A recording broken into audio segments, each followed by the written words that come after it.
မြစ်သားစမုံပေါက်မှာပါဒီမှာလဲသုံးပြီးဟိုးမှာနည်းနည်းတော့မဟုတ်ဘူးကားတွေရော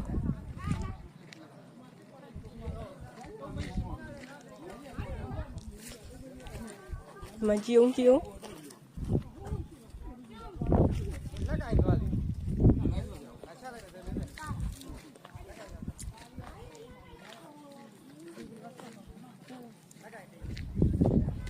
အိုးရေတွေကိုထွက်လို့ကြည့်အော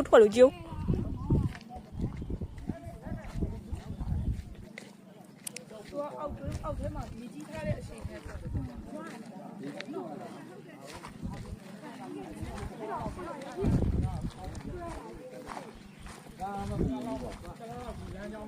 လားလောက်ကတော့ဟာဒီညစ်သားနဲ့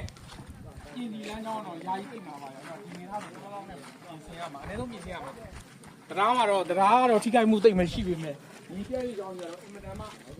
ဟိုမှာကားကြီးဟုတ်ကားတယ်ကိုဘက်ဆက်သွားလို့မရတော့ရတော့ဘူးကူးကြမှာတော့ခင်ဗျားတို့ထုတ်ကြည့်နေအဲ့ဒါကြီးကိုကားတစ်စီးဟိုမှာလဲလဲတော့သွားတာမဟုတ်ဘဲနဲ့ရှေ့ဘလို့